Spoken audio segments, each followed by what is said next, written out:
Igicu TV Nation. Mbahaye ikaze inshuti bakunzi b'Igicu TV Nation, ndagira ngo ku munsi wa none tugaruke ku makuru menshi cyane agiye atandukanye. Mu nkundire tugereranye igihugu cy'u Rwanda ndetse n'igihugu cy'u Burundi, turebe mbese ni cye gihugu cyahangara ikindi mu birebana n'ibitwo bya Kirimbuzi. Kaduhere ku baturage. Uburundi ni abarundi naho Rwanda ni abanyarwanda. Capital City hamwe ni Bujumbura, handi akaba Kigali. Naho gukebana n'abaturage, Uburundi ni 12 n'ibice 5, Urwanda ni 13 n'ibice 4. Ikirebana n'abaperezida, Burundi ni Evariste Ndayishimiye naho Rwanda ni President Paul Kagame.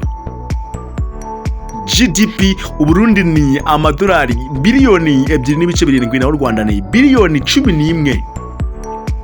Mu gihe amafaranga bashobora mu ntambara ni miliyoni 70 ku Burundi, naho Rwanda miliyoni 177 z'amadolari. Ibitwaro Kirimbuzi, Uburundi ni zero ndetse n'u Rwanda rwo ni zero, bivuze ngo nta bitwaro bya Kirimbuzi n'ubwo bifite. Active personal, Uburundi ni 31, u Rwanda ni 30. Ikirebana na APC amatanka, Uburundi bufite tanka 15, u Rwanda bufite amatanka 70 yose na 5. Tire de litereri, Uburundi ni 30, u Rwanda ni 6 zonyine. Kirebana na self property artillery, u Rwanda ni 0 ndetse na Uburundi ni 0. Rocket projector, u Rwanda ni 10, Uburundi ni 13. Ikirebana na Air Force, Burundi babwita Burundian Air Force na Rwanda babwita Rwanda Air Force. Total aircraft, u Rwanda rufite 26, Burundi kugira 16 zonyine. Naho kibana na fight aircraft abase Sukhoi, u Rwanda rufite 0, Burundi kugira nabwo 0. Reserve personnel, u Rwanda rugifite 500, Burundi kugira 150 byose.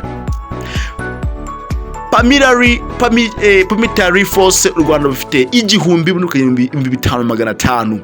Compact tanks, Burundi bufite 10, u Rwanda kugira 89 zose.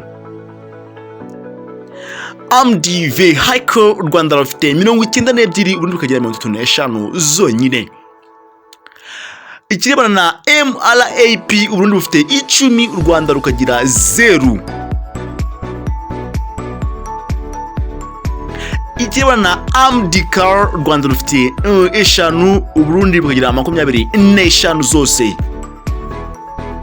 Eka tureba kuri attack aircraft, Uburundi ni 0 ndetse n'u Rwanda ni 0. Naho helicopter, Uburundi ni 5, naho u Rwanda ni helicopter zarwo ni 9 zose. Transport aircraft, Uburundi ni 0 naho u Rwanda rufite 1, mu gihe fighter aircraft, Uburundi ni 0 ndetse n'u Rwanda ni 0. Ntugende udakanze subscribe kuko ubutahazareba igihugu cy'u Rwanda ndetse n'igihugu cya DRC. Murakoze cyane. Igicu TV Nation.